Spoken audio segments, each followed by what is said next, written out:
minutes to discuss what we just saw.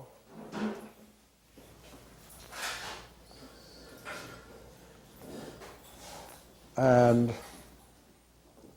I expect that any production that's done here to reflect, and this is specifically to the camera and production crews.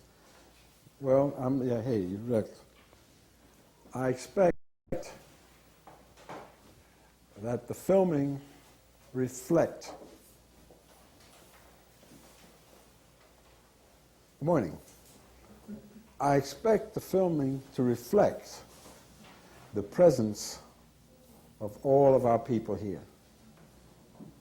I don't think that is too much to ask. I do not wish, in other words, I expect you to do your panning, what not to do your directing. Now, I'm not, the reason I'm asking this, it should be obvious.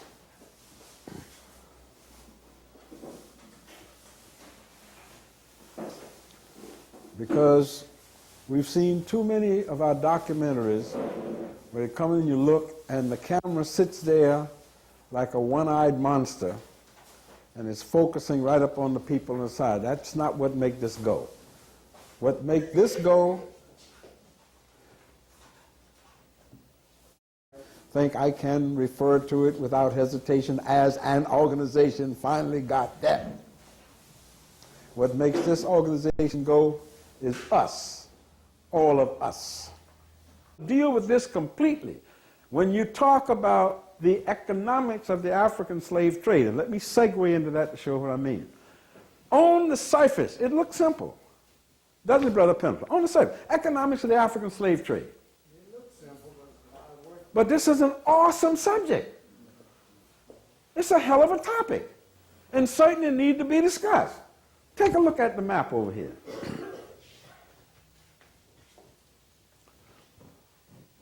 What are we talking about? We're talking about landmass Australia. That was part of it. Huh? We're talking about Indonesia. That was part of it. We are very familiar, of course, with Africanists, but India was another leg of it.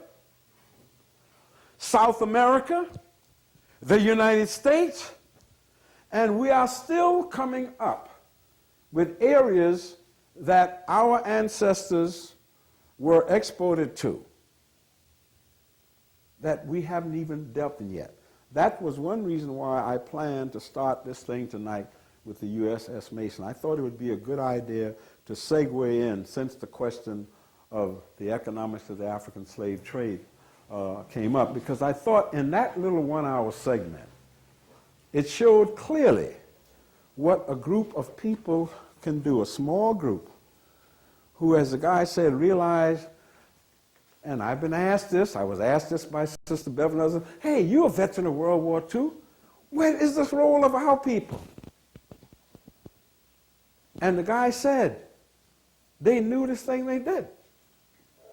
But the USS Mason, like it never did. Not only that, what did they do with it? They scrapped it. They scrapped the ship. 48, wasn't it? Yes, sir. They scrapped the ship.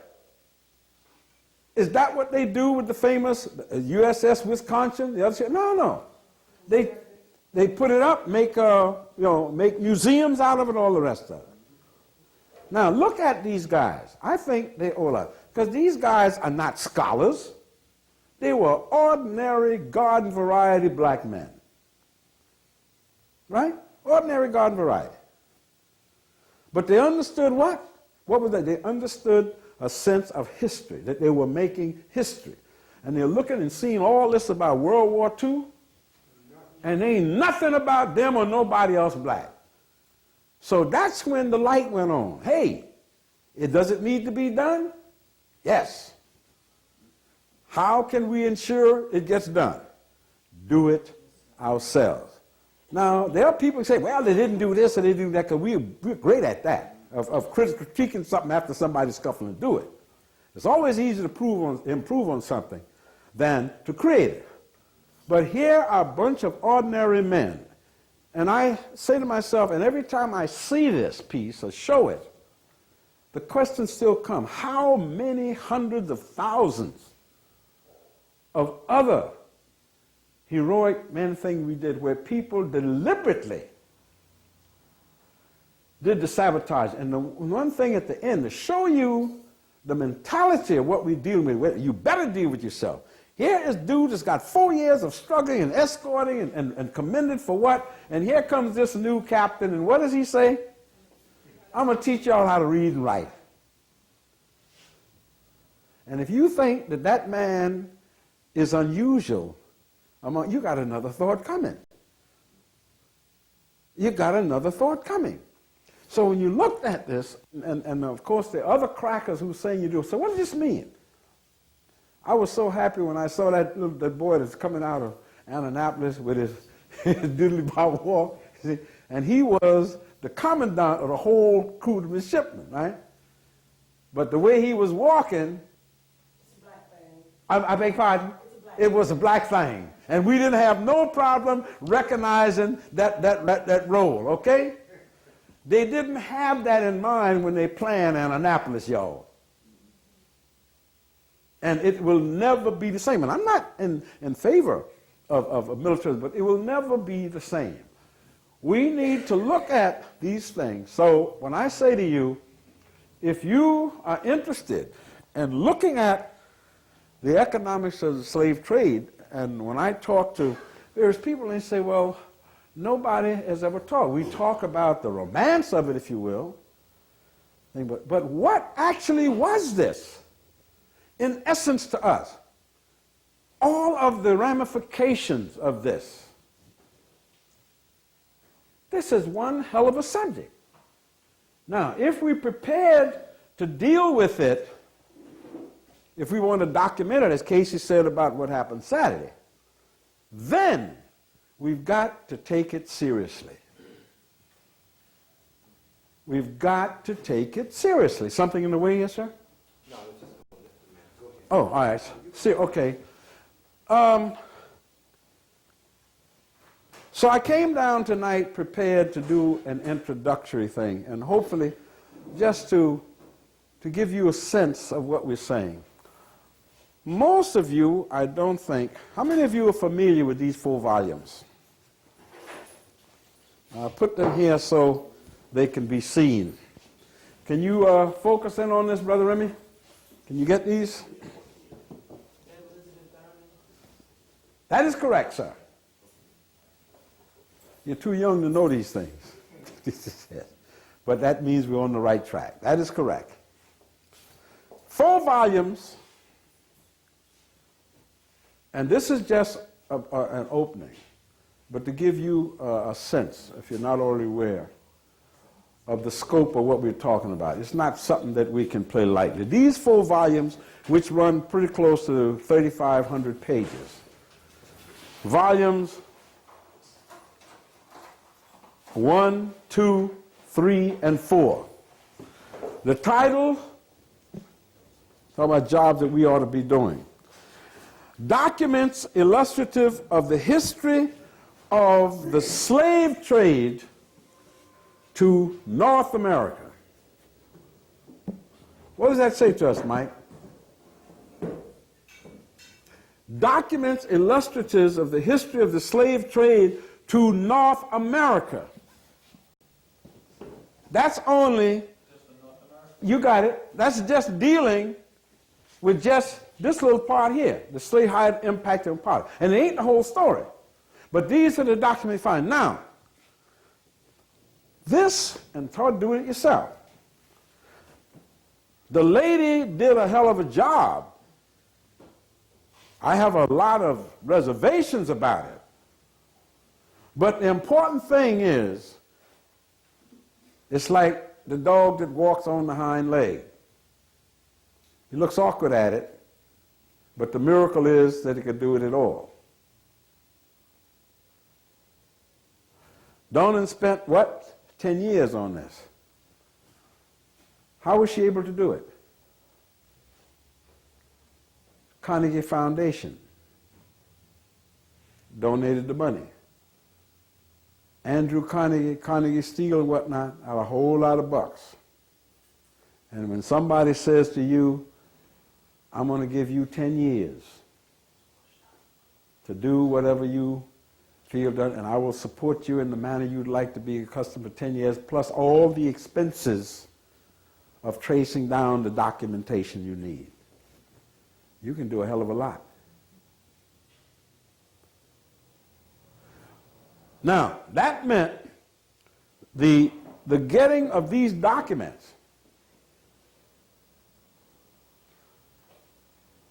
took a hell of a lot of time, effort, and energy.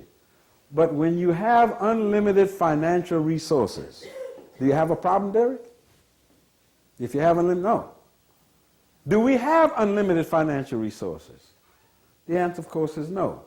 So we then have to learn to utilize our resources to the best we can, to use human power, sweat, wherever it'll fit where you don't have economic power. That means you got to have people who are dedicated, who wants to get the job done, because this is not something to play with. That's Mackey, before you go any further. Why did Carnegie get rid of Very well, let's look at the economic. Why do you think it was done? money to be made? Not only money to be made, but Andrew Carnegie was one of these people, and this is something we can learn. He was a dude that really wanted to be remembered by posterity. See, Carnegie had a big ego. And like many, quote, self-made men who didn't have very little formal education, immigrant Scott boy that came over here and made a lot of money, and for all of his life he felt inferior in the presence of folks who had more knowledge and education than he had. So some people, if they get a lot of money under those circumstances, they'll say education ain't shit. Others will try to build a recommendation in terms of doing things. And that is what Andrew Carnegie decided to do. And also, there's a rumor has it that Carnegie had some African blood. Well, a lot of Scott people do, so that ain't unfamiliar. But the point is simply this. There's the other thing about making money. If the Carnegie Foundation, and what are these foundations really in terms of financials? They are tax-free, right? Tax-free. Now, let's say you own Carnegie Steel Corporation, you're Andrew Carnegie, and your steel mills, does an annual gross profit of $300 million. But I'm just using this as you do $300 million. That's back in those days, not now. You do $300 million. Okay, how much of that are you going to be able to keep? 70 million. Okay. What if you set up a foundation? Huh? Yeah. What? Huh? Yeah. You got it. Pay yourself a salary. Put it in. That's what foundation is all about. Not only that, but since it's, quote, non-profit, you generate goodwill, right? Let's take the classic example of John D. Rockefeller, who, in his time, was the rich and the most hated man in the world.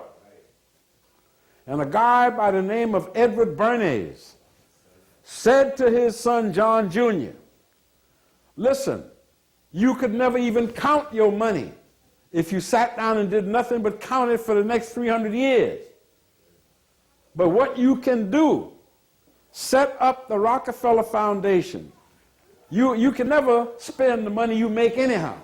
Set up the Rockefeller Foundation, pick certain specific targets, education and whatnot, to do good works, and work at that, and I guarantee you, in 30 years, nobody will remember the rapacious appetite that your daddy had. That's supposed to be a whisper. That's got to be a stage whisper. I mean, I heard it all the way here. Right? So the idea was, and he says, not only this, it's going to give you a big tax write-off. So who's ultimately going to pay for it? All right? Thank you. Us. Taxpayers. So when Carnegie did put this, not only this, he also got another Caucasian woman, Helen Catterall, Catterall.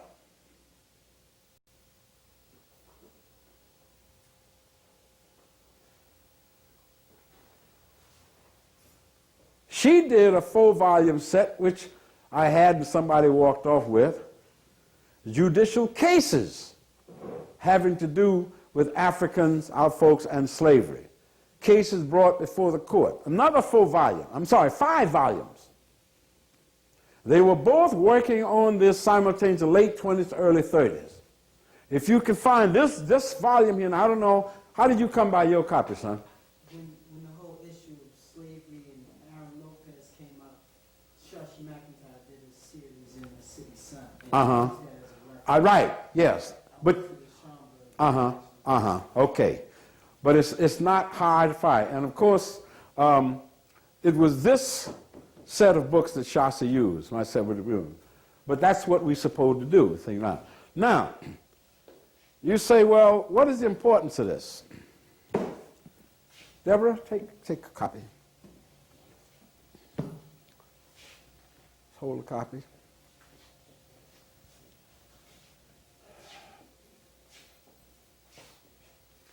Now, that one of these young people. Pass this on to Teddy Bear. You don't need to strain your eyes.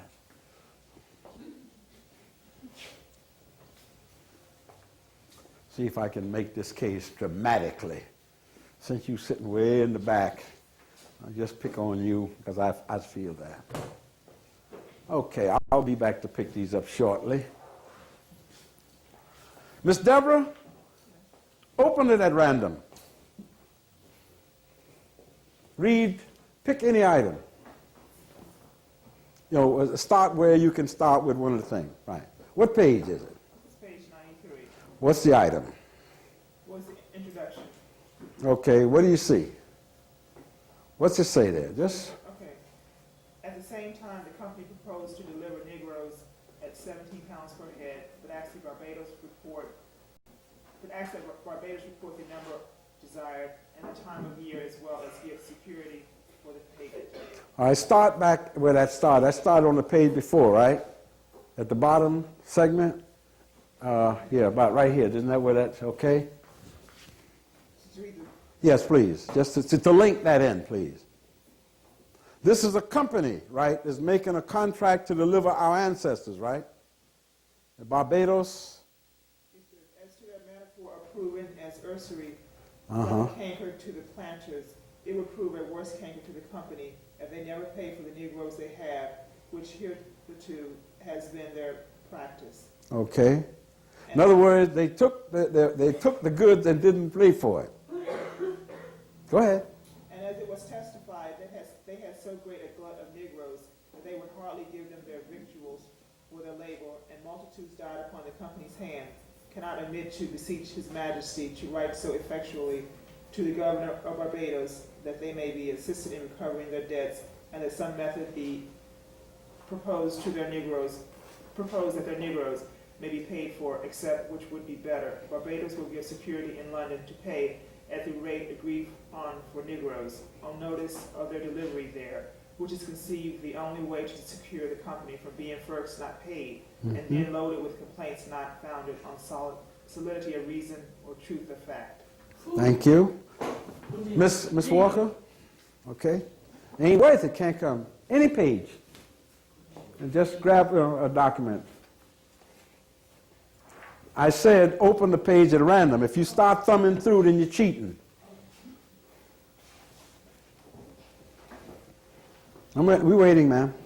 We humbly offer that the 10% duty being a guide to the value of the whole, it appears that part thereof paid by the company between Michelin's 1707 and Michelin's 1708 amounted to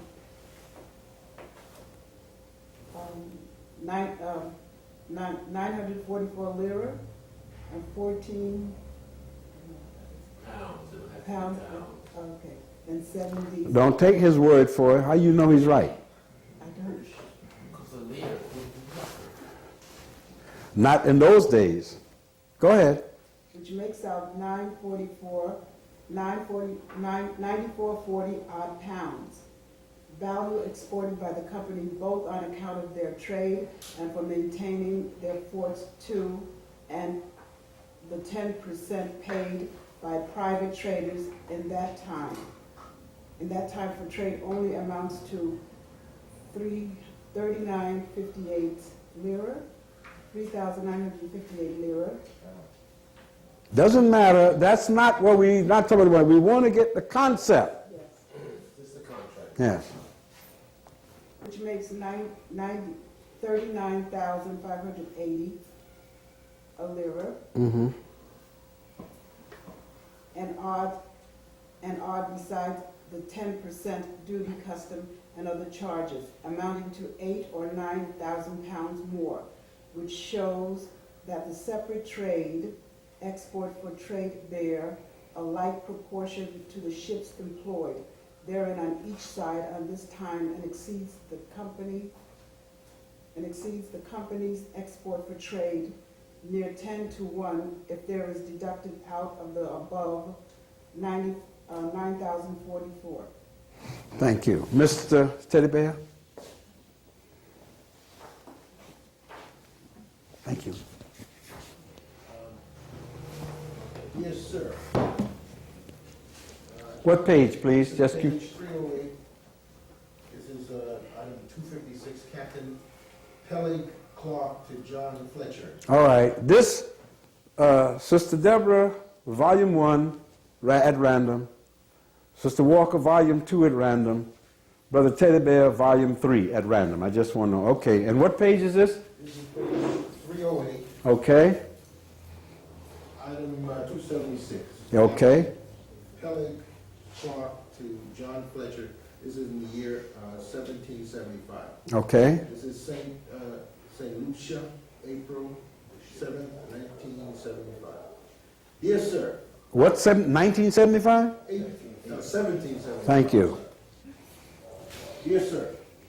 Having but short notice of Captain Mill sailing, I take this opportunity of acquainting you that this instant the gentleman completed the sale of the Negroes, and our average will be about 45 pounds sterling, not far under and over. Mm-hmm. They call it great here. Mm-hmm. I think it, but meddling, considering the quality of the slaves. Mm-hmm. Your orders for Barbados and Jamaica came to hand that the second instant by the post, but unhappily, too late for our sale came on the third other ways. I believe Mr. Bernard and company would have taken me up for what I can learn from the messengers. Pete's, Westmoreland, but have not heard from them, and I'm sorry that they have not been more timely, as I candidly believe that it would have been for the advantage of our voyage. I have communicated to Malcolm and Nevison your orders about taking some produce. They have not given me any answer whether they will comply with it or not, as we made no agreement for any part to be paid in produce, and I'm rather apt to think that they will not give any. As for freight, I cannot get a cask, although I have offered to take in 3/6 PC. That's 3 pounds, 6 shillings, and 3 pence. There is so many ships here in the somewhat of the annual ships will go home not full. Mm-hmm. Where is this from? This is in St. Lucia. St. Lucia. We spell it L-E-W. Okay. S. S-I-R-K, right. But there's so many there that we won't even have a full complement to take on in terms of slaves. And that was the date again, please, sir? That was the year April 7th, 1775. Thank you. Ms. Walton? I have volume 4, documents illustrative of the history of the slave trade to America. Don't get glued to it. Yes, sir? Page 313, South Carolina, 1754. Governor James Glenn to the Board of Trade, 1754. It's dated August 26, 1754. There have already been imported since the 1st of November upwards of 2,000 Negroes, and there are some ships that are still expected from Africa with more. They have all been readily sold and at great prices. The men for 250, 260, 270 pounds currency, and the women for 200. The boys and girls for little less. Some years ago, the usual prices were 170 or 180 pounds for the best picked men to be paid in rice the following crop. But they are now all purchased for ready money or with bonds bearing interest, which are readily as good as ready money. For I know a few or no planters whose credit is suspected. As Negroes are sold at higher prices, there then in any port of the King's dominions, we have then sent from Barbados, the Leeward Islands, Jamaica, Virginia, and New York. This, I think, is a plain... Excuse me 1 minute. Run back and name those places for me again, please. As Negroes were sold at higher prices here than in any port of the King's dominion, we have sent them from Barbados, the Leeward Islands, Jamaica, Virginia, and New York. This, I think, is plain proof that this province is in a flourishing condition. For these importations are not to supply the place of the Negroes worn out with hard work or lost by mortality, which is the case in our islands, where were it not for an annual accretion, they would not keep up with their stock. But our number increases even without such yearly supply. I assume this indigo that pulls all in such high spirits. That's the end of the page. Thank you. Now, in view of what you just read, Sister Walton, somebody here, please define for me a West Indian. In terms of the islands that I just called? No, in terms of what you just read. How did they say this process? They said what? They were selling us all over the place, right? Barbados, New York, Virginia, Jamaica, Leeward Islands. Think about this for a minute. Let that sink in for a minute. Who the hell is who?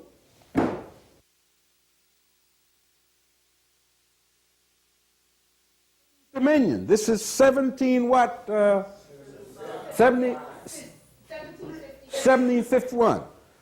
There ain't no United States of America, is there? Also, what he called? No, the plantations. So when an Englishman at this period says, I am going to my plantation, where was he going, Gloria? Anywhere, Virginia, Barbados, St. Kitts, anywhere the Union Jack flew. And they tell you, not us, these are letters of transaction, these are documents.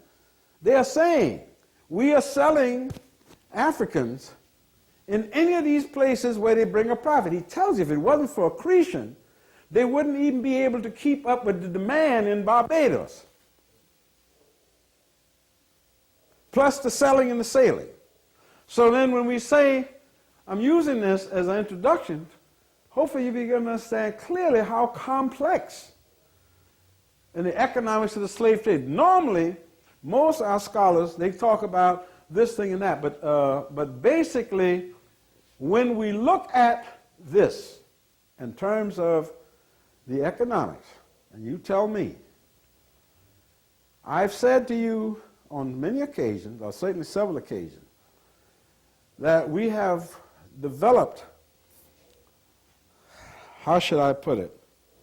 We've developed a bad habit of picking up on all these people's vices and damn few of their virtues. We will decide we're going to play the stock market or this, that, or the other. Well, and I'm not saying all of us, but I'm looking at it culturally. But when we look at the economics, this is what drives us to talk about affirmative action, which has nothing to do with reality. I've had 4 people read 4 different excerpts at random, and God knows how many more documents there are. And every one of those documents have to do with what? Dealing with us as money and property and value. They might as well have been talking about potatoes. As a matter of fact, and Sister Walker said, the dude said, we exchanged this for what? Rice. At the beginning, yes. No money. So we agreed that rice will be considered exchanged. Virginia was tobacco. So if we're going to look at the economics, we need to go back and look at, and if I ask the so-called people, say, okay, how much, since we're talking primarily about a barter system,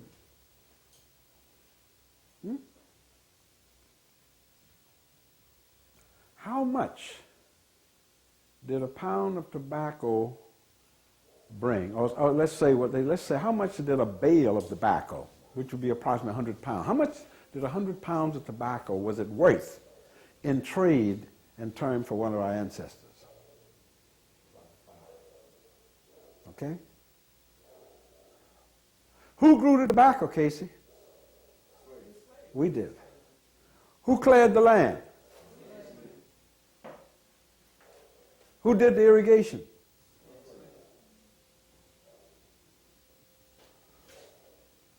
Built the gins? Built the tobacco kilns? Steamed the tobacco? Cured it? Packed it? Loaded it?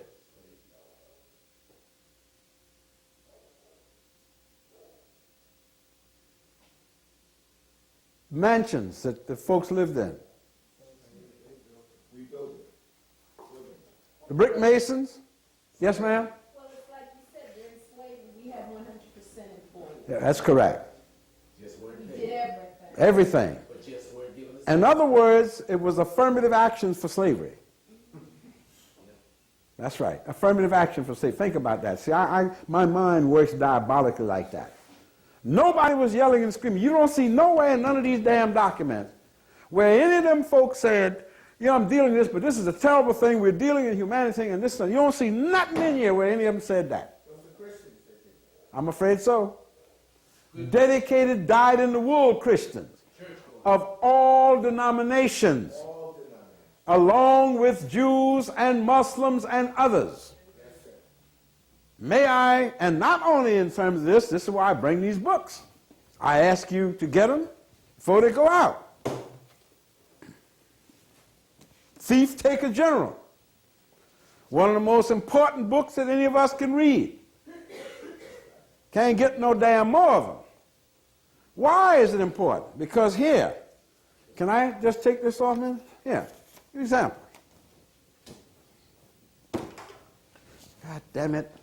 Listen, what? The one thing that was strange in the wording, when he said, you didn't decrease the slave by the increase of, not attrition. No, accretion. Accretion. Uh-huh. He didn't say how the accretion was. Of course not. No. The breeding of the slave. That's what he meant. That's what he said. But I'm going to tie in with that, right. Now, they couldn't do it in Barbados or most of the Caribbean islands because they were too damn small. You needed, again, Barbados, for example, are 100 miles long and 25 miles wide.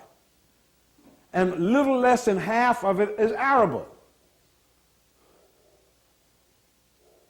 Little less than half is arable. Now, obviously, in order to breed slaves as they did, to raise slaves for what would be the work like they do you need space. You need room to break the slaves. So where could you do this? You needed the mainland plantation. And where in the mainland plantation? That's right. And where in the South? Because the Gulf Coast was not part of it then. It was then first Virginia as it moved south, and then later from Virginia to South Carolina. And to see the importance of the economics of the African slave trade, that is why we need to look at a whole post. Thief, taker, general. Another level. Oh yes, the genetically inferior black, of course, who by genes are crime. Jonathan Wild and the emergence of crime and corruption as a way of life in 18th century England. You say, what the hell has this got to do with us? Turn to page 99. And they tell you crime as a way of life. No problem. Yeah. God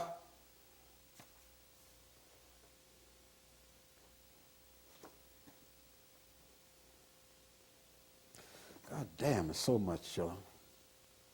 91, 92. And this is the stuff, you ain't going to get no book written like this here in the country. Chapter 11, the law intervenes. Now tie this in with what we're saying. On the 10th of May, 1719, the Transportation Act, which was in the 4th year of George I, Section 11, became law. It was intended to regularize the rather haphazard system of transporting felons to Virginia. But wait a minute. You go, as North America was called then. So the term Virginia, as they would use it, did not apply in the same sense as we use the term Virginia today. Any place in what they call English North America was, of course, Virginia. Now, in order for us to put the thing in perspective where it was, we have to know that so we can then look and say, okay, was he talking about a part now that is now Virginia or South Carolina? What? Now, we have to know that. But then what could they go on to tell us here? Now, the crime wave. No, we're not talking about folks that look like us. The crime wave, and this is the same time, I see you shaking your head. This is the same period which you all just read, in the middle of the 18th century. And the man is telling us here, the crime wave and the growing number of criminals who had escaped hanging had brought matters to a crisis. Henceforth, all people over 15 years old convicted of clergyable offenses, that is, offenses that you could get away with because you were theoretically a member of the cloth, these crimes were to be transported for 7 years. Now, where, you might ask, were they going to transport them, Mr. Walker? That's correct. Yeah, okay, Virginia. Right? Which would be today anywhere, Maryland, Virginia, whatever, okay? All right? And he says here, and if you were convicted of non-clergyable but non-capital offenses, you would be transported for 14 years. And he goes on to say in the next sentence, in Virginia, parenthesis, usually Maryland or the Carolinas, the prisoners were sold to planters. Are you with me, Brother Brown? Are we talking about Africans here? True-born English Christians, as you said, huh? They were sold to planters at about 10 pounds per head. Jonathan Forward, the agent who had bought the concession in London for contracting the ships, etc. Now, they ain't sending no few people. And how are they packing them? They're packing them the same way as the ships that's coming across from the motherland. As many as you can get in. Forward was paid 40 pounds a head to meet his expenses. And they go on to say, many of these people, if a felon returned to England before their sentence was completed, that they caught you this time, they hung your butt. No matter if you just stole 5 shillings. Any crime over what we would consider $1 was a hanging offense. And he goes on to say, quite a number of transportation orders and landing certificates have been preserved. And not only have they been invaluable in tracing the history of Jonathan Wild's gangs, but they provide a unique, if reluctantly acknowledged, record of the origins of some of the oldest American families of that region.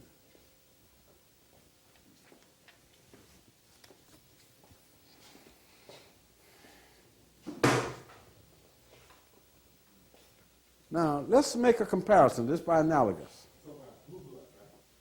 You got it? Yeah, the FFVs, the first families of Virginia, as they call themselves, the Byrds and all them folk, and the Jeffersons, and yes, and the Henrys and them folk. Yes, yes. All right. Now, let's make an analogy, Brother Brown. They're paying $10 a head for white prisoners, right? $10 a head, and these are folks. I'm sorry, 10 pounds a head. Which in those days was about $100. About $100 minimum. So they're paying $100 a head. They pay the agent, Jonathan Forward. How much does he get? He gets 40 pounds just for being the middleman. He gets 40. Ain't that true? That's capitalism for you. The middleman don't do nothing whatnot. All he does is pick up the stuff one place and transfer it another. He gets 40 pounds. Then when they get to Virginia, the planters get you for 10 pounds a head. Now, we don't know how much Forward had to kick into his folk, because corruption is always there. Forward, we got to figure out, let's intuit, how the hell did Forward get to be picked as an agent case in the first place? I mean, you can't believe that Jobs as an agent that paid 40 pounds a head was going begging, right? He didn't take a test for it. No. And that meant that he had to have somebody, Teddy Bear, who could pull the string. Now, the only reason I'm going to pull them string, you say, okay, Gloria, you can be the middle woman. But now you get 40 pounds per head, but you're going to kick back, oh no, you're going to kick back 30. Because I got friends behind the scenes who's protecting me. And you don't say to him, hey, I'm going to get the lunch. He says, listen, I'm going to end up with 2 pounds out of this because I got expenses back there. What the hell has changed? What the hell has changed? Professor Mackey, in those days, I knew my commander on the ship. His great-great-grandfather came over here, a master sail maker. Required aboard all sailors. Yes. He was paid top salary of 10 shillings a week. I mean a month. A master sailmaker. A master salesman. Which would have had maybe 4 or 5 apprentices working under him. Now, it took 14 shillings to make a pound. Okay. Now, that's what he was paid Okay. for a month. All right. And that was... All right. Now, let's take that now and look at us.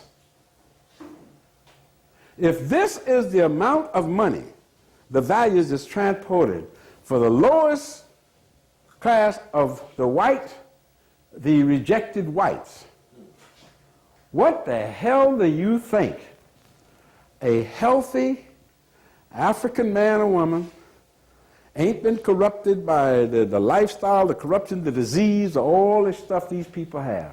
What do you think that our ancestors brought per head?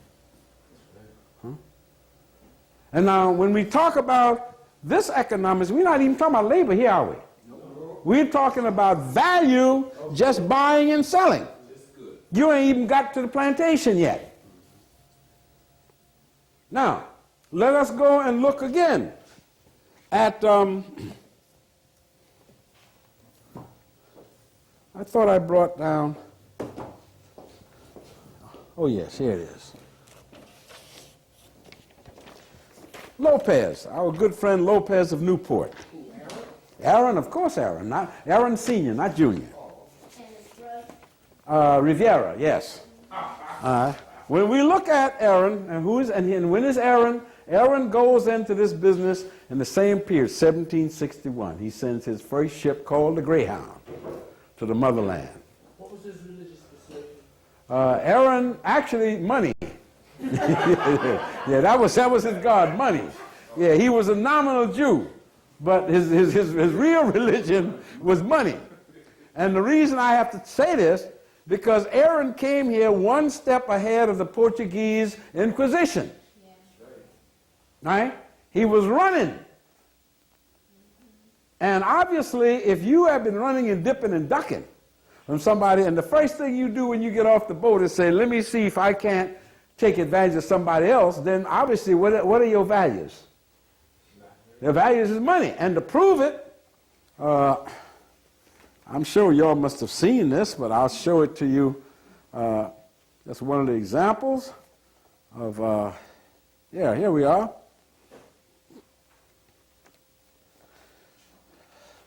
These two views, this is Touro Synagogue, Newport. Exterior, oh yeah, look at it, 1761, and Aaron Lopez.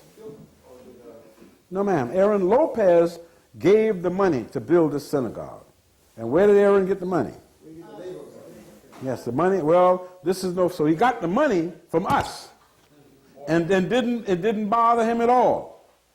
And we find in Aaron's orders to his captain, you find where Aaron tells his captain, specifically, go to Africa, pick up X number of people, and I don't want you to pick up nobody over this age, no woman, it must be, and check the body to see if she ain't been having too many children. And when you come down, specific instruction, when you get to Jamaica, see if you can get the best price. If you can't get a good price in Jamaica, go ahead, I'll give you a month to cruise around all the islands and see if you can come up with a top price. If you come up with a top price,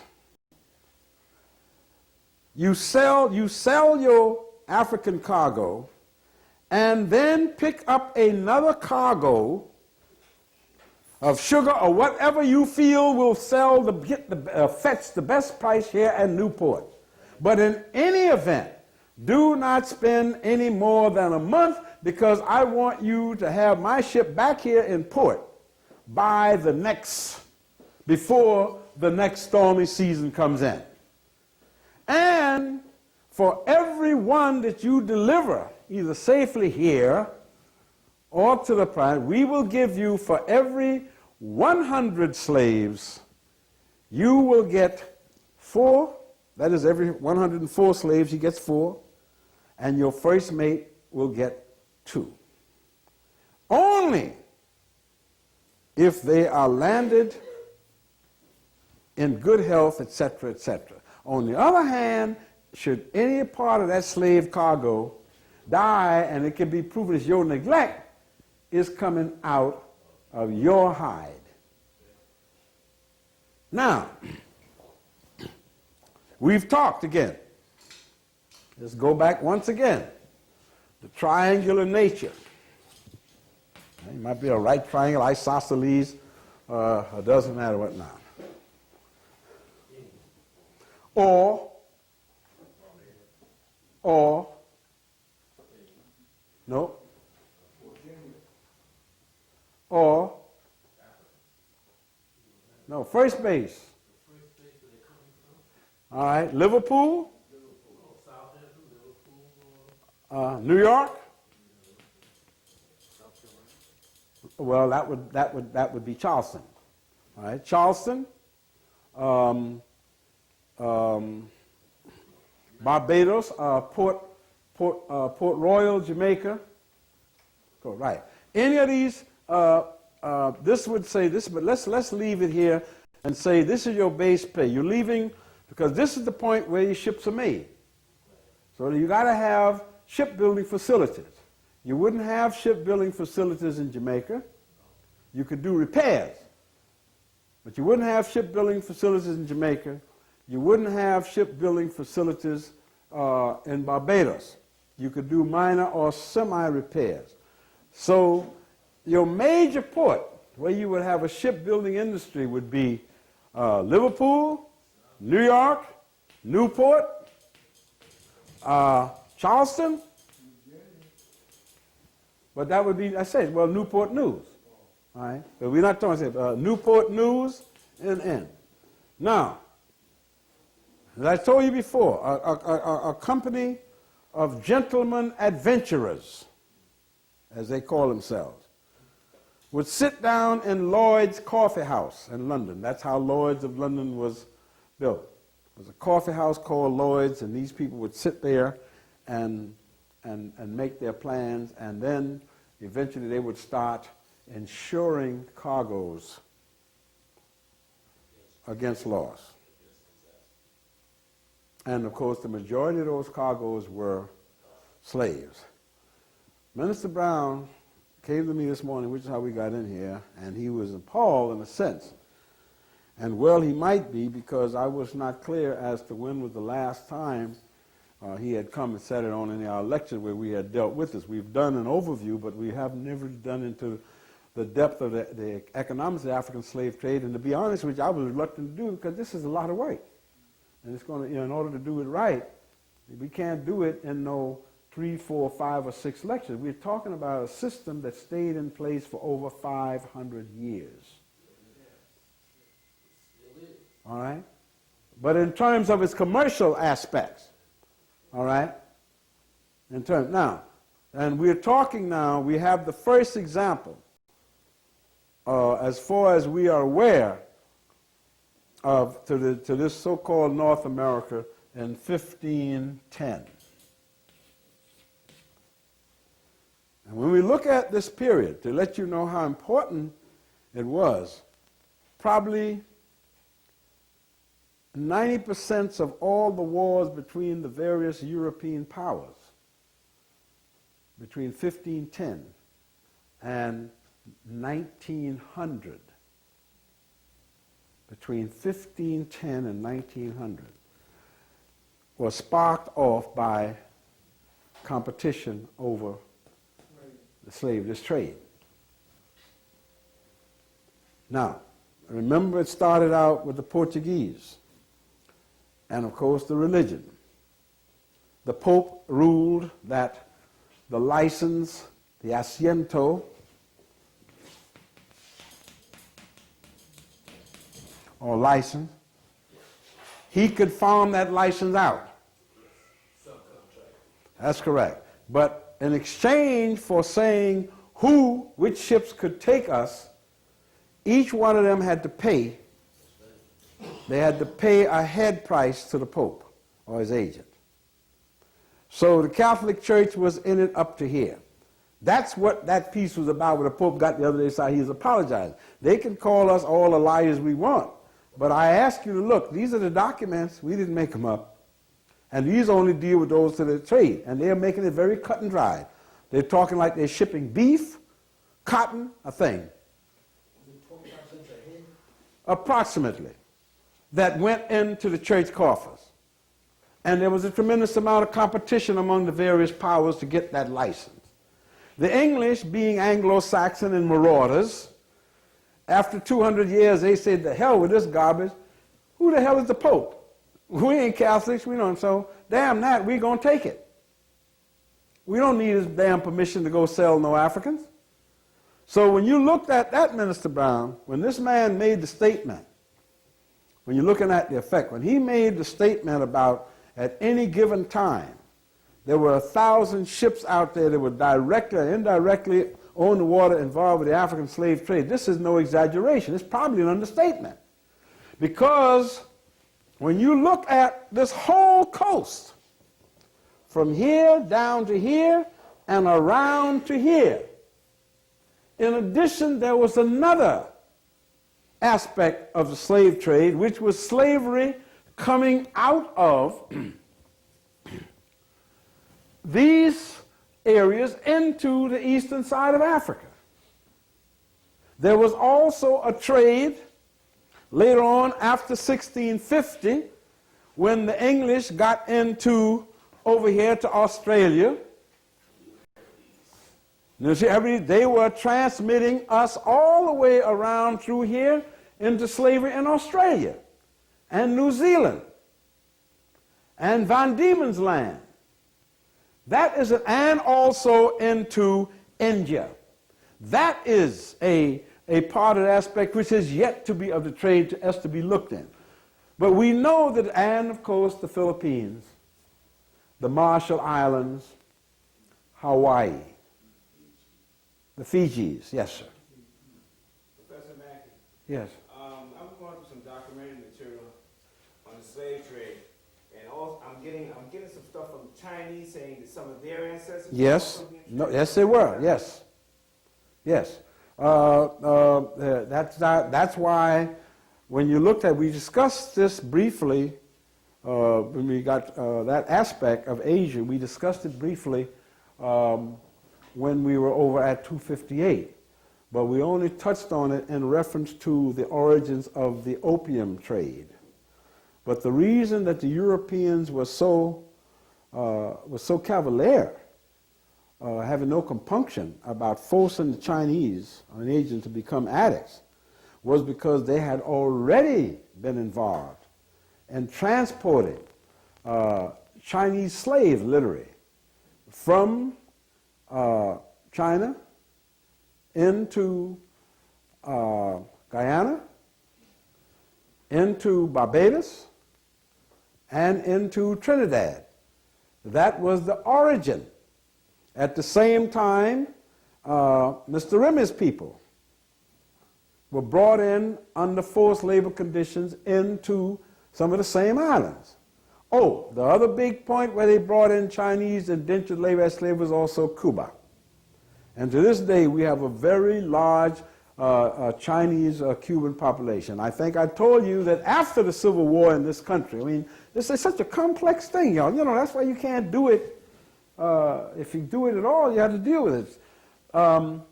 At the end of the Civil War, they brought into South Carolina, Virginia, North Carolina, and Mississippi. And the descendants of these people are still there. They imported over 200,000 Chinese to work on the plantations in the South. In other words, the role model was what they had done earlier in the Caribbean, Guyana, etc., the Chinese and the Indians. I'm talking about the real Indians now. The concept in the beginning was that after slavery, that in their heads, that black folks was not going to work the land. And it was logical for whites to think that, wasn't it? I mean, considering how much hell we had caught on that land. The first thing one would think would be what? The last damn thing I want to do is get behind a mule. But there was no place else for us to go. So, and the Chinese, when they brought the first several shiploads and dumped them out there, surprise, surprise, they couldn't, the Chinese immediately, because they hadn't had the thing of slavery, they immediately got their own crew. They wouldn't go in the commissaries. They wouldn't buy nothing out of the plantation store. So this was a no-no. So I had to give it up. But the descendants of these 100 and some thousand people are still in parts of coastal Georgia, Louisiana, Mississippi, over the side, and South Carolina. And if you walk down now, you say, what happened to most of them? The majority of them, remember, one of the other, what was another nasty thing they did? No women. Yeah.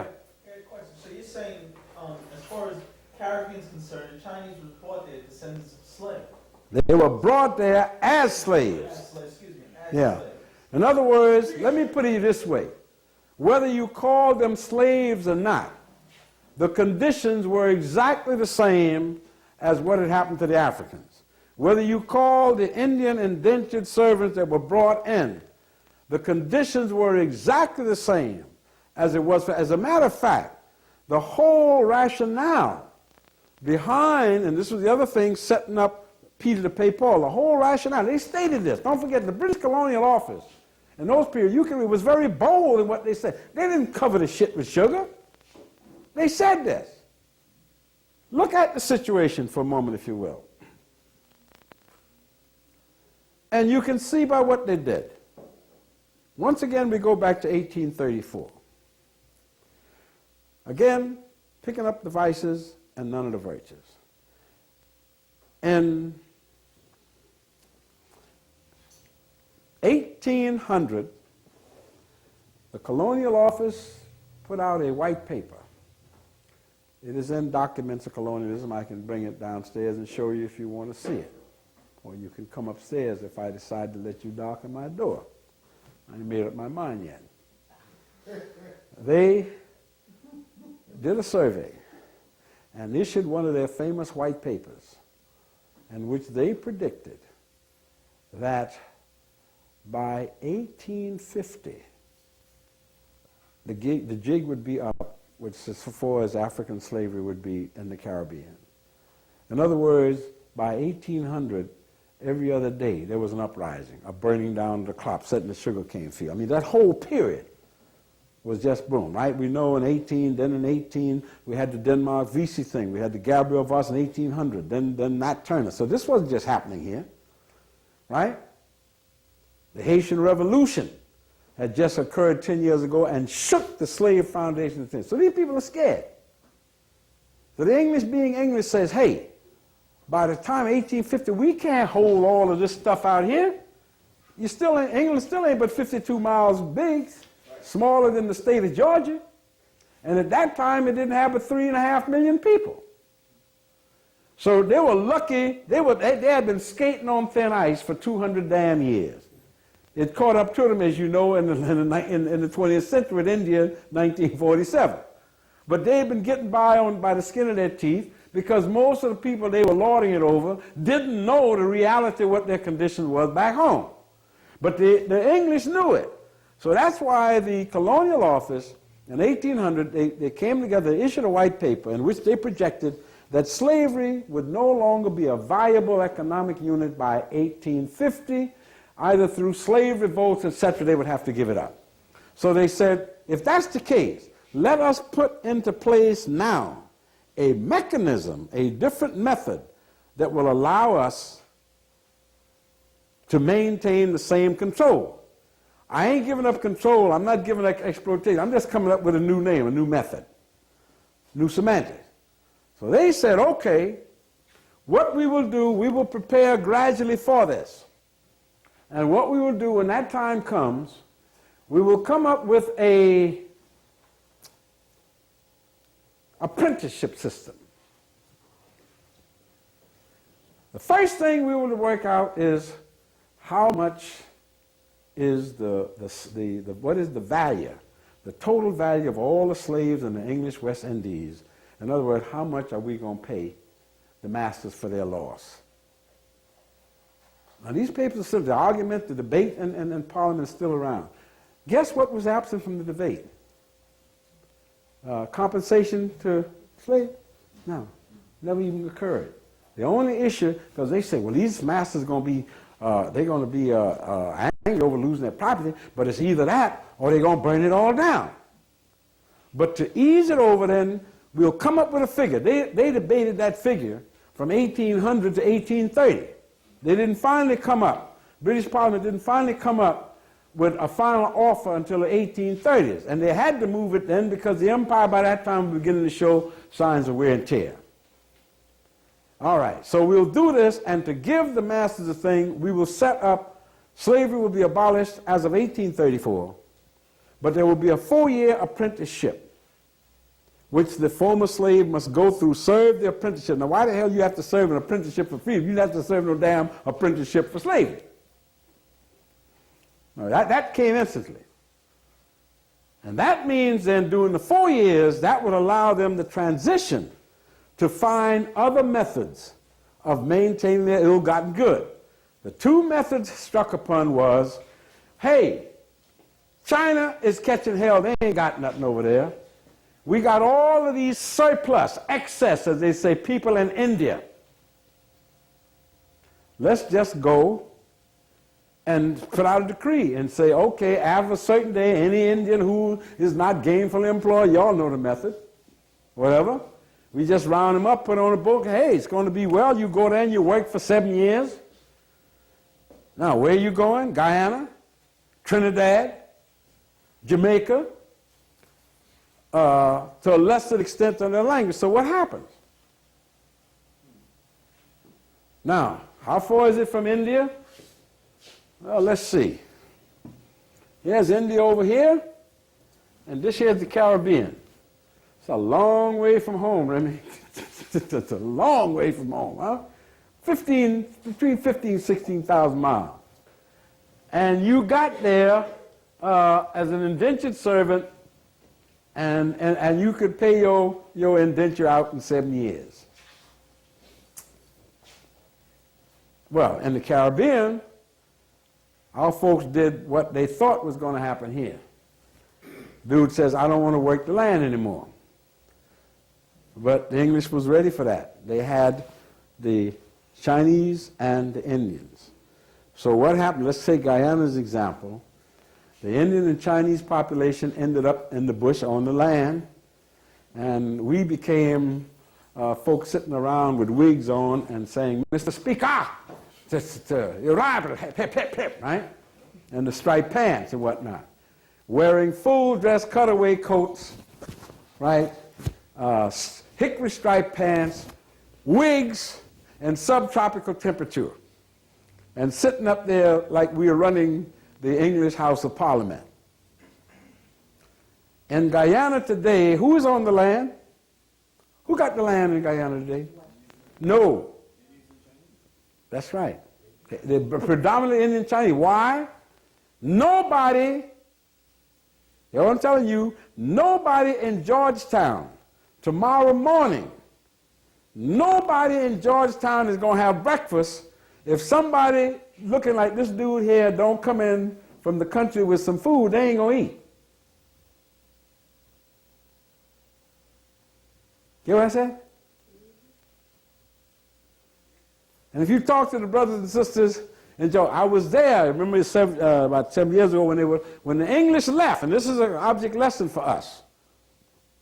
When the British left, after Chetty Jagan took over, when they were voted out, the Europeans are nasty people.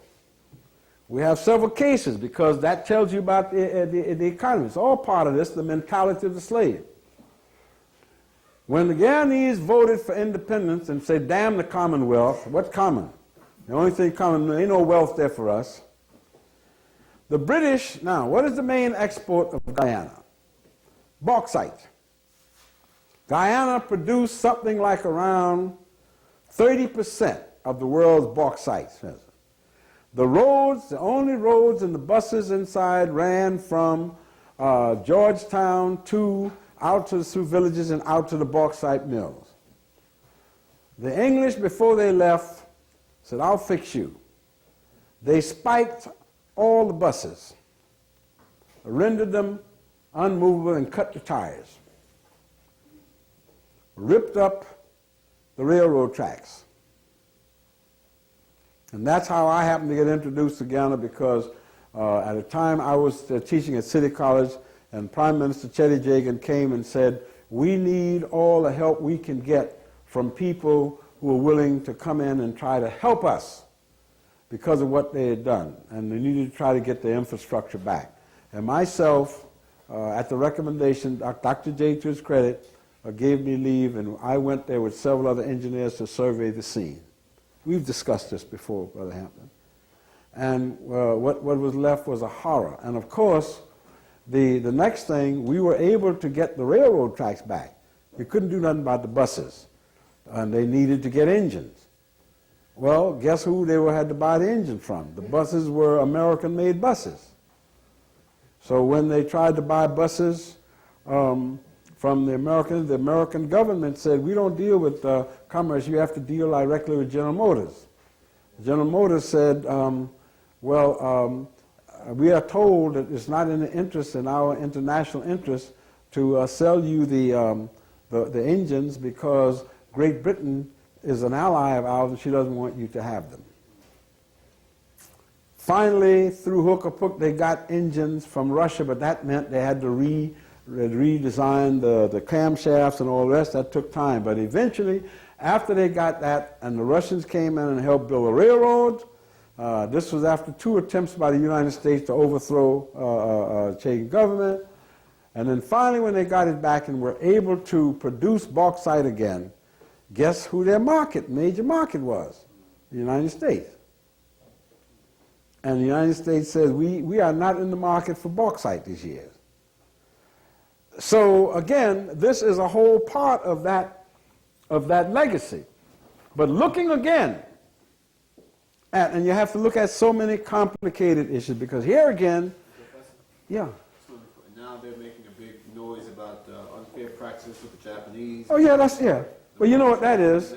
Yeah. That's what the world elephant left on the show. Let me digress for a moment to make that perfectly clear with a contemporary issue. As we speak, they are, when they go to the bathroom now, their stool is square, like bricks. And the reason they're passing these bricks, so I'm trying to keep it clean, it's very hard for me. The reason they're passing these bricks is because they say for the first time, you listen to this propaganda, for America, we've always been open, the White House belongs to the people, and all this, and now we got to put this block up and says no vehicular traffic. What is happening to us? Now, mind you, I'm listening at this, and they had a big thing on Mackey, what is happening in America, and we're doing this, and this means that all these things are changing, and how times are changing, and that this terrorism stuff. And it's just a few years ago, under Mr. Reagan's administration, that these people went and did what they call a surgical incision in Libya. They dropped bombs on the presidential palace, and they killed Gaddafi's daughter. Was this country at war officially with Libya? No. They killed her and then said, I'm sorry because we was trying to get him. Now, all the old folks used to tell us, and everybody's heard this at least once, what goes round comes round. God don't like ugly, don't care too much about pretty. Yes, sir, thank you, ma'am. You got to be deaf, dumb, and stupid to assume that you can go around destabilizing governments, doing this, that, and the other, and you're so crazy that I am invulnerable? And to sit and try to pretend that this is a new thing. Suppose somebody wants to jump over the White House fence. But that ain't supposed to happen, not according to the civics text and the political science text. Who owns the White House? We do. I beg pardon? We do? Who pays for it? We do. I see. Thank you. So, if you own something, the concept of proprietorship says, am I right, sir, Brother Warren? Concept of proprietorship says, this is your chair. And you say, well, okay, I want to take my chair out. No, I'm not. Okay. I want to take this chair out the room. Can the rest of us, do we have a right to say, where the hell are you going with your chair? Of course not. No, here's his chair. Now, a man got almost killed in the Bronx the other day because he's playing football in the streets in front of his house. He got killed, right? The cop comes by, and the football accidentally hits the car. And the cops jump out, choked him to death. No, asphyxiation killed him. Ah, thank you, sir. Thank you so much. Asphyxiation. He died from asphyxiation. Inadvertent happened. Asphyxiation. He grabbed it. Exactly. Like the boogeyman. You got it. So therefore you say, okay, who the hell owns the patrol car? We Thank you. Thank you. I had to sneak that in. Who pays the taxes? Who owns the goddamn uniform that the cop wears? Not only that, who paid for the goddamn club that the guy got involved?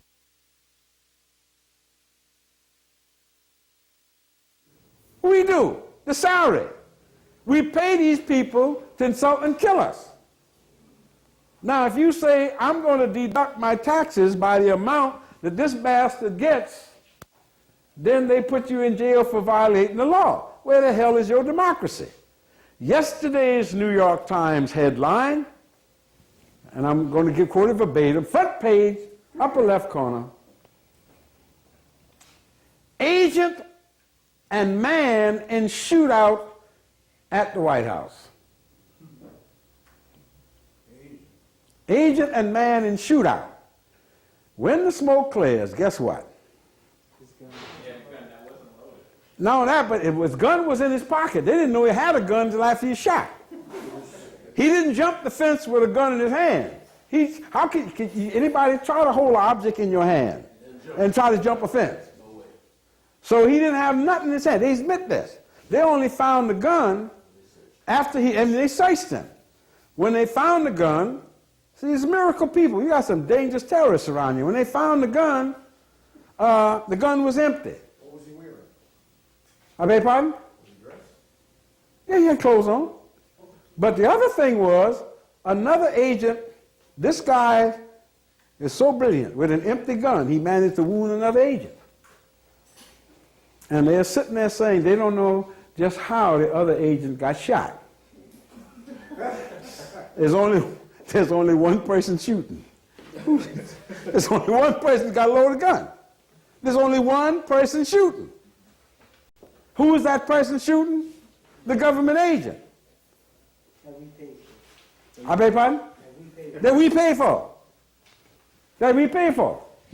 And he got shot too. Yes, Mike. The charge was criminal trespassing. That is correct. Now, how can you criminally trespass on a building you own? Am I crazy? No. Yes. True. You're right. Now, let's just finish this up and we can start and carry the background next week. So, let's just look at with the transportation part of this, because that's where the question of how many ships came up. Well, all you've got to do to understand this, and of course we'll never really know with any degree of accuracy how many of our ancestors were trampled. But let's remember this, and I have to keep re-emphasizing this. Mr. Brown, we can't just confine ourselves to the fact of how many got here or how many were transported. Because according to all of the figures, and we have documents to show it, according to all the reliable figures that have come out, for every, are you listening, Mr. Brown? For every 20 of us that was transported, 5 of us didn't complete the trip. That's a fact. Okay? So even if we say, okay, 300 million got here, we got to deduct, we got to add to that 300 million, 5 for every 20 of those 300 million, for those people who either committed suicide, jumped over, or never completed what they call the middle passage. Now let's just look at some basic economics of this. Not even dealing with people. A ship leaves Liverpool. First, the gentlemen, the merchant adventurers, invest, say, $3 million for this voyage. They're going to outfit one ship to complete this triangle from Liverpool back to Liverpool. And we're going to deal from the English part of this. Are you following me, Minister Brown? So they come up and say, we're going to invest $300 million, which is going to be insured by Lloyd's of London. The $3 million then will include the building of the ship, specially built. And as we all know from the scene, that ship must be built in such a way that there's no space wasted. And let's say the average one of those ships are going to take at least, let's be generous, 200 people. Let's say 300 human beings are going to be stocked in there. But then there got to be chains and locks for the leg irons for those 300 people to be chained in their bunks. There's a company that makes those. All right? There's another company that outfits the ship not only with chains, with leg irons, and ways in which they can jettison the ship in case the slaves revolt. There's a certain, they have to assume they always had to be prepared for revolts, because most of the times people did revolt.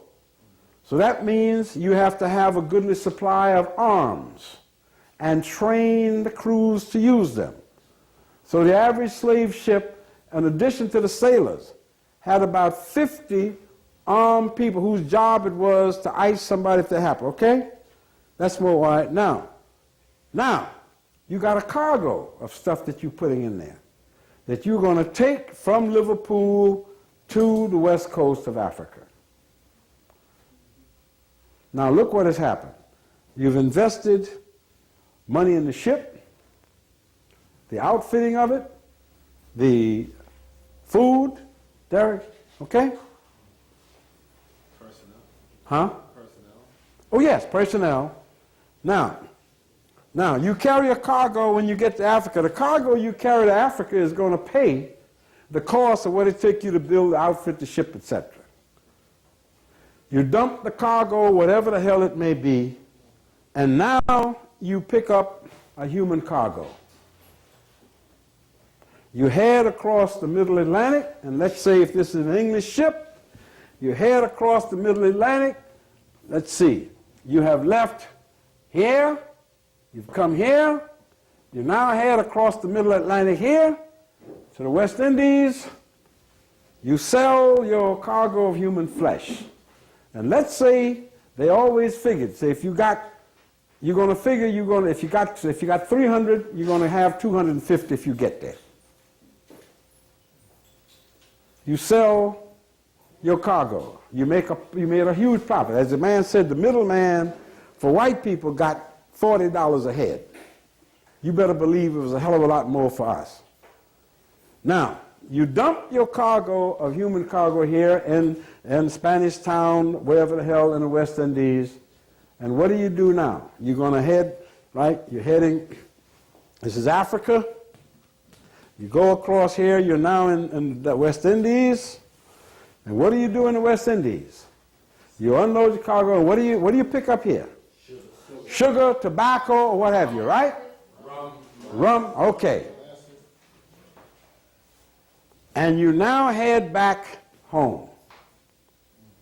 For each leg of your journey, you cleaned up a big profit.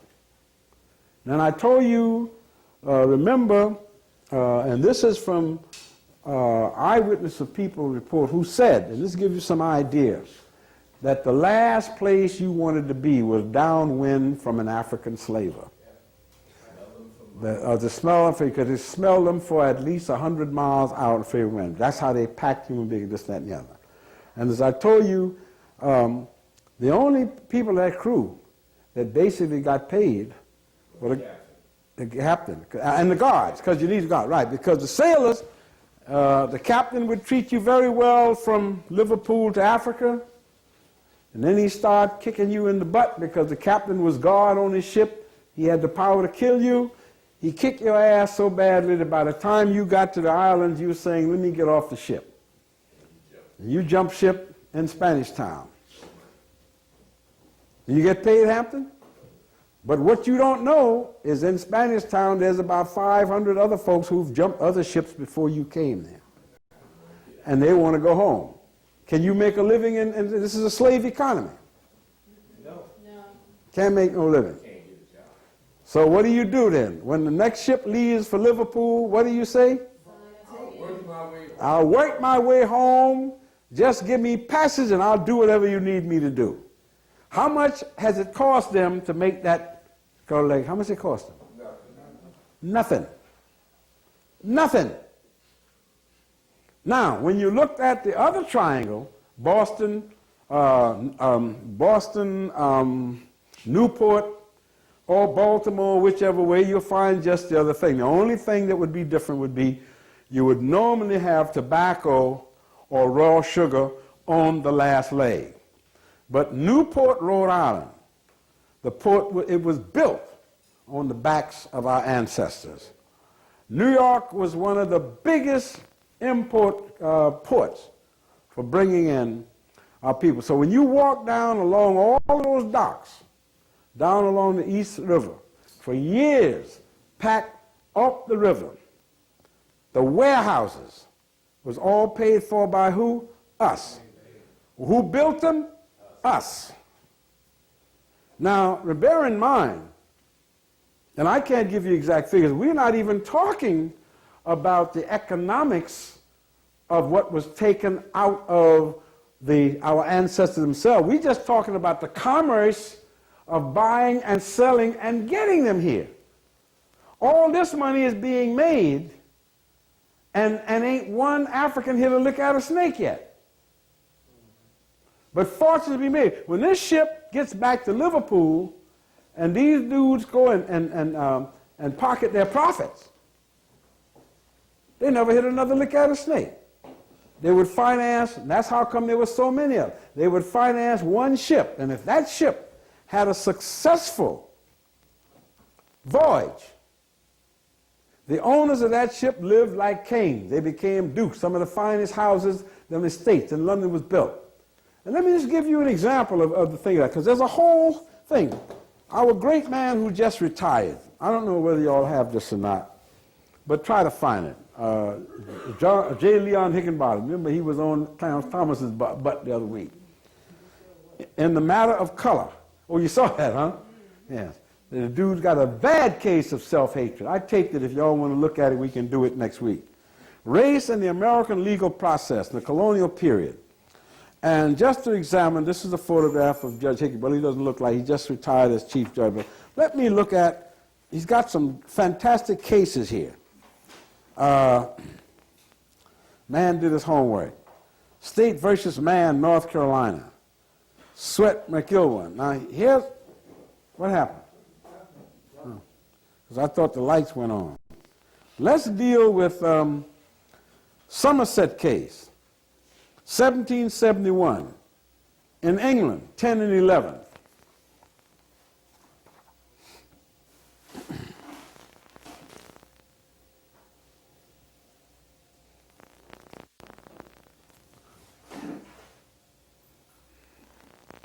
All right, he says here, here's old Mas Tom again.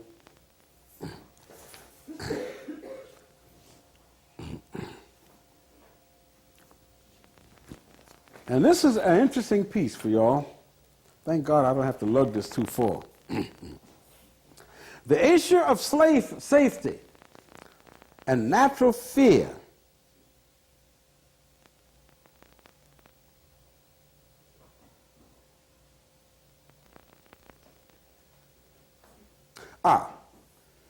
there were many factors that contributed to the inclination, page 8, of the legal process to treat blacks so differently from all others.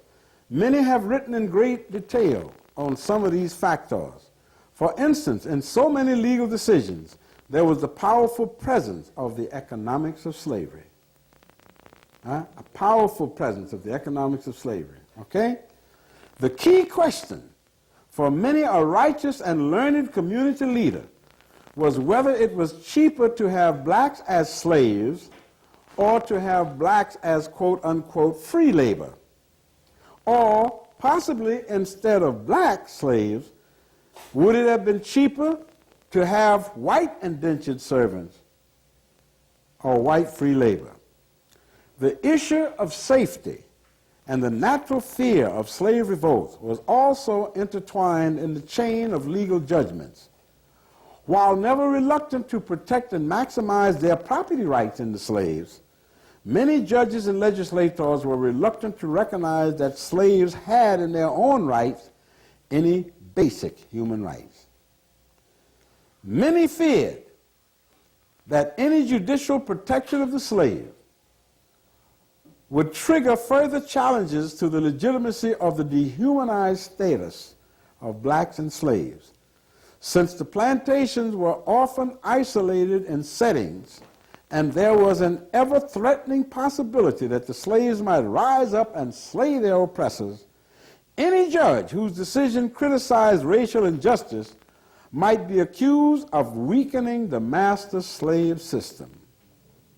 The arrogance of power and control, Ms. Walton. For instance, in a famous North Carolina decision, State versus Mann, M-A-N-N, involving the issue of whether or not it was a criminal offense to subject a slave woman to, quote, cruel and unreasonable battery, close quote, the court stated that a slave was, quote, to labor upon a principle of natural duty. Huh? Oh, I got your attention then, yeah. Natural duty. And what is that, where does that come from? The root word for natural duty means by nature? Okay, yeah, that's right. So law ain't got shit to do with it. Okay? And that he must disregard, quote, his own personal happiness, that's the slave, and that the purpose of the legal system was to convince each slave that he had, quote, and I'm quoting from the decision, that he had no will of his own, and that he must surrender his will in implicit obedience to that of another. Such obedience is the consequence only of uncontrolled authority over the body. There's nothing else that can operate to produce the effect. The power of the master must be absolute to render the submission of the slave perfect. This is a decision, North Carolina versus State, man, your home state, sir. 20.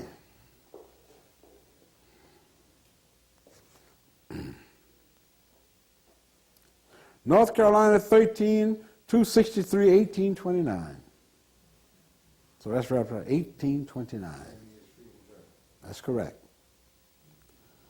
Now, the court emphasized that, quote, for the slave, you ready for this, Ms. Walker? See how you like this. For the slave, quote, there is no remedy. A few years later, in 1856, what was Roger B. Taney saying? And Dred Scott decision? Black right. Thank you. So this decision, here we in 1838. And he goes on to say, for the slave there is no remedy, and that, quote, we cannot allow the right of the master to be brought into the discussion in the courts of justice. Professor, why don't any of these yo-yos you see debating all the time and fighting a rear guard action or affirmative action? Well, let me answer that very simply, Brother Walton. Let me answer it. How many of them you see in here? Or in any other place where we are discussing these issues where we ought to be, huh? Let me put it this way, and I have nothing against sports. But if you had a pickup basketball game going on in here on an average day, couldn't you get more folks to come in and observe that, and you could just sit in a serious discussion? Yes or no? Thank you. And didn't you learn all this stuff from Like hell I did. Thank God.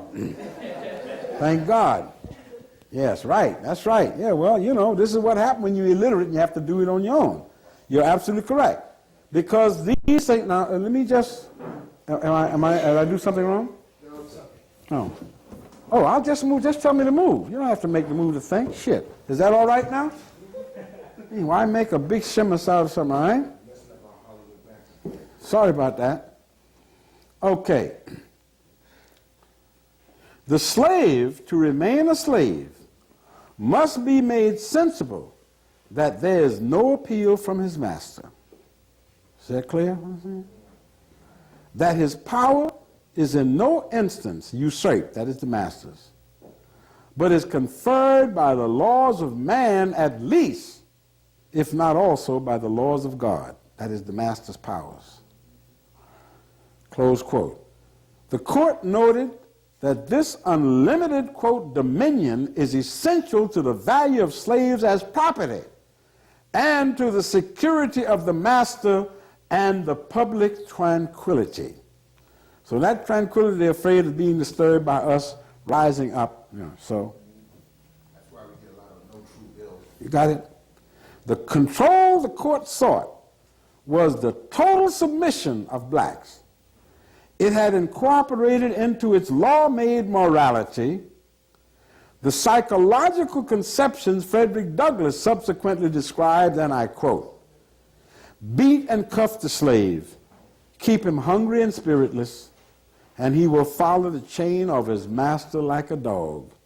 But feed and clothe him well, work him moderately, and surround him with physical comfort, and dreams of freedom will intrude. You may hurl a man so low beneath the level of his kind that he loses all just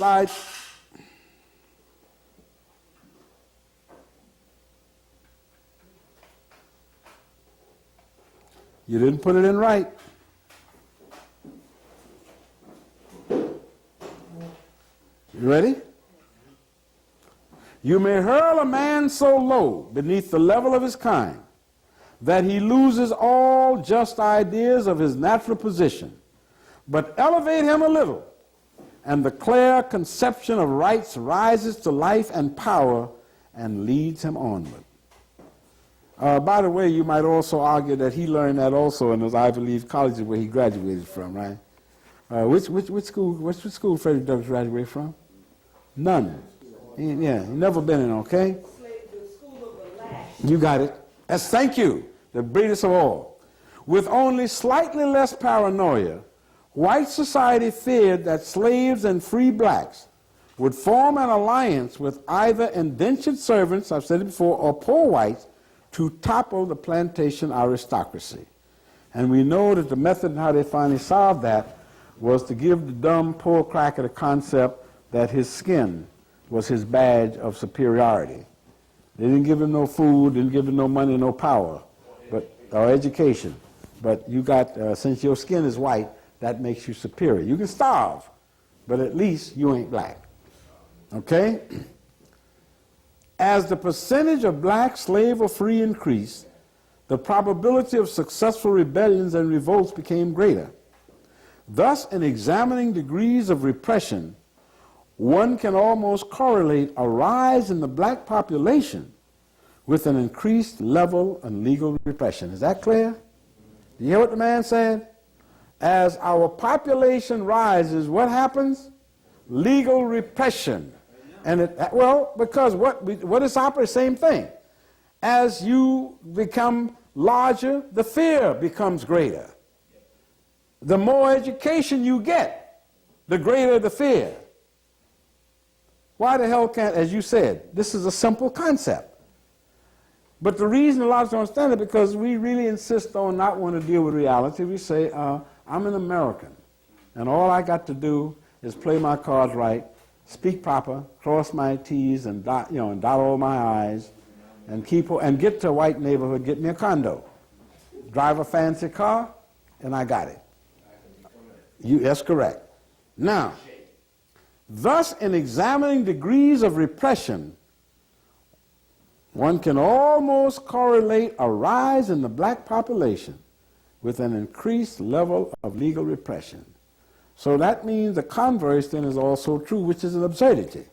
Right, Brother Remy? In order for us to not, for us to not be increasingly legally repressed, then we must disappear. Well, no. They don't, no. I told you before, Teddy Bear, docility ain't gonna get it. And the way I use that, and let me make that analogy again. What was the philosophy of Dr. Martin Luther King? Nonviolence, turn the other cheek, and try to get along with love, right? Was that essentially it? Dr. Malcolm X said what? By any means necessary. Bust his butt before, right? Medgar Evers was somewhere about in the middle ground somewhere. They took him out. All right? So now, what is the question here? Because they understand clearly there's no such thing as permanent docility. Okay? Remember that. There's no such thing as permanent docility. And they imported somewhere you're going to read that. They imported the ideology of a certain general, a brigadier general, James Kitson. Yes. made sure the point was made. Exactly. Go from a temporary repression to a State of permanent oppression. And if I know this, because all they're really concerned, and we need to understand this, I love the fact that you sitting there eating all them goddamn donuts and don't say, dog, kiss my foot, and I'm doing the work. I don't want none now. Shit, eat them all and feel guilty.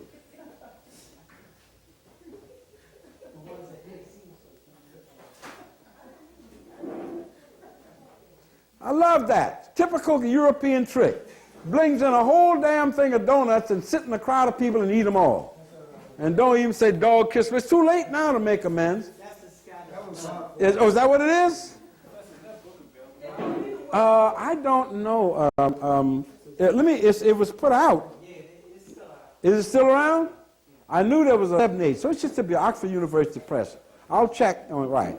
Now, what's the reality here? If 3 different black leaders espousing, you can leave.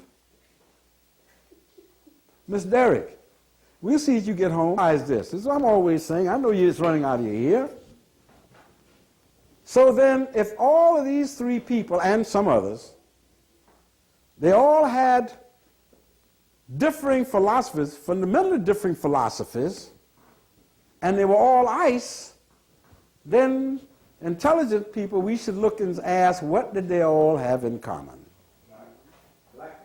What else? resistance.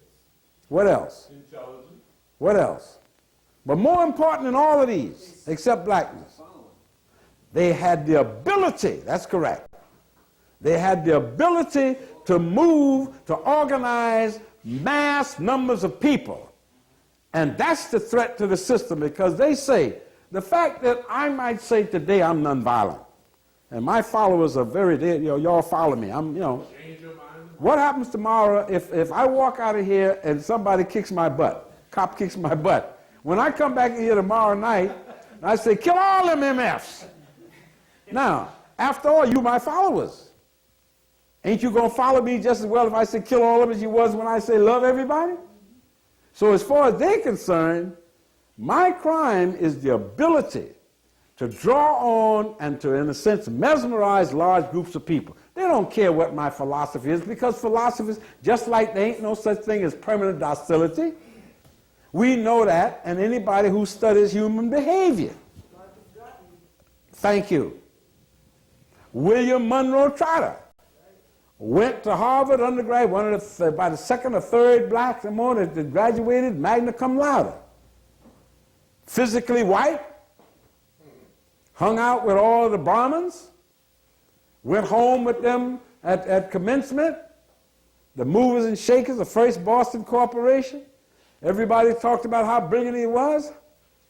When he graduated, they say, Bill, you must gonna be a preacher. Oh, that's smart you got. He didn't want to be a preacher. He wanted a job out there in the big corporate world. When he went looking for it, guess what? Then he saw all them crackers that was the lowest dum-dums of all. And when he went looking for a job, guess who was sitting behind the desk interviewing him? They was. He got the message then. And he turned on crackers and never looked back. A lot of time that worked for Du Bois, the same thing. Du Bois, the same thing. You got out there, right? He talked about Garvey like a dog. But eventually he had to come home.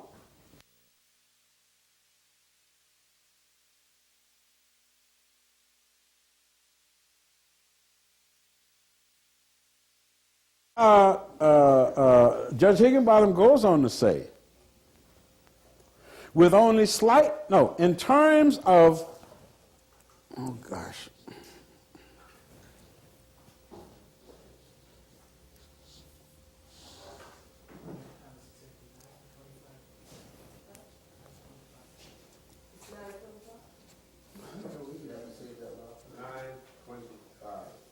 Is that the time? Yes. Tough shit. Now, Judge Higginbottom goes on to say, if you're all already through moving around,